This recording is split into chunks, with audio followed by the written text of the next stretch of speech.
needed something different to play, something that I've never heard anything about, and came across one of the many games I bought recently in a massive humble bundle for a charity to support the goings-ons in the world, Post Void.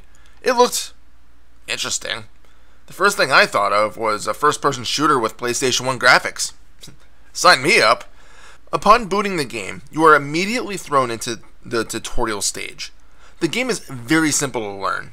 Left-click shoots, Shift does a sliding dash-like thing, WASD move, R reloads. That's about all you need to know. Or is it? The game, you'll quickly find out, is a frantic bit of chaotic speedrunning. Here's the gist of it. You are, in your left hand, holding an idol that's draining a strange white fluid. The idol functions both as a timer and your health. If it drains, it's game over and you start from the beginning of the game. There are no checkpoints or ways to save. You literally have to finish the game in one sitting. But there's a catch. For every enemy that you kill, you regain some of the juice back. And if you can make it to the mystical fountain of fluid, you'll regain all of your juice before you move on to the next stage. And that's ultimately the goal for each of the 11 stages. Make it to the pond. Stages start off linear enough, but will eventually get slightly maze-like, although nothing close to a full-on labyrinth. However, due to the insane speed of everything, it is possible to get turned around.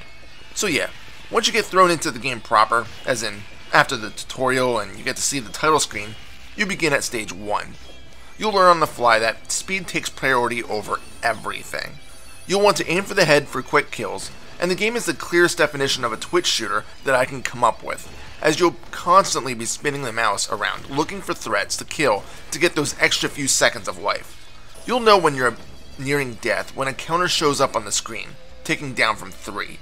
And dying is a bit startling, flashing a bunch of images that would be more expected in a horror game. You do get one small bone thrown your way in between stages. Power-ups. When clearing a level by jumping into the white pond, you'll get offered a random selection of 3 different options. A lot of times, the options given to you from the first few levels may dictate how well you're going to clear the remainder of the game. Maybe you want to grab one of the different weapons. Maybe you'll want a compass to show you the direction that the stage exit is in. Or maybe you'll want a slight ammo variation, like exploding deaths or rubber rounds. More fluid in the idol is a nice bonus too. Or perhaps you want the quicker reloads or larger weapon clips. The choice is yours, and you'll probably have to play around with the different power-ups to find the combination that will prove most successful to you. For weapons, you start off with a basic 6-shot pistol. You can get a knife that kills things in one hit, although of course that requires you to get a bit close to the enemies, which could cause problems if you're not good at hitting things. The SMG has a bit of recoil, but the rapid fire rate is obviously beneficial. But the weapon I preferred the most was the shotgun, especially once I combined it with the larger mag and quick reloads option. Add in the exploding carcasses and rubber rounds, and you pretty much demolish everything in your path. That's actually how I was able to clear the game. So when first starting, how screwed are you? In your first few attempts, until you understand how the game works, you'll probably be a bit frustrated, but the game does offer that one more round mentality, in which you'll keep playing to get further and further each time. Yes, the game only takes about 10 minutes to get through if you make a successful run, but the scoreboard is a thing that exists for those who care about online leaderboards. I do not. That's really it about the gameplay, so I guess all that's really left is the graphics and sound, both of which being actually pretty amazing. The game only really has one musical track while shooting everything, but I never found it to get old, and it fits the game's aesthetic perfectly. It's rocking, and it keeps you going, even after inevitably dying for the 20th time. You probably want to keep trying again immediately. The enemies give off their normal cries when spotting you and dying, and the tick of the countdown timer is actually pretty frightening, sort of like that stupid drowning warning tone you get when playing Sonic the Hedgehog. Visually, the game also shines. As I said at the start, Post Void resembles a PS1 era game, but perhaps with an added acid trip going on. At least, I can only assume this is what doing acid would be like. I don't know, I'm about as straight edge as a person can get other than my habitual cursing.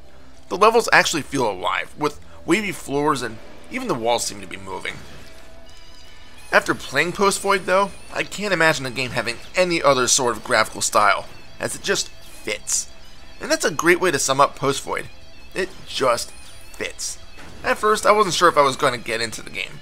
I'm not a huge time trial slash speedrun player, but after giving it a few attempts, you learn to really enjoy and pick up the mechanics to the game, and you just want to see it to the end.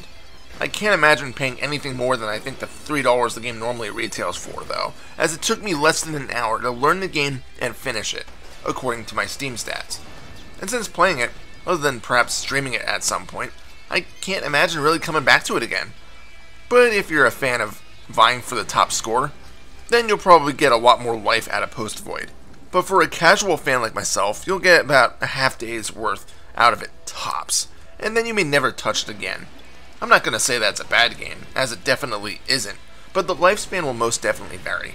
I will say that the one thing I feel that could have made it better, an endless mode, where you just keep going on with longer stages. Levels are already procedurally generated, so there's kind of no reason why I feel like that couldn't exist. But, oh well. I dragged this outro on long enough, so let's get to the score. Final score? 5 out of 7. This is Reaper. Happy fragging.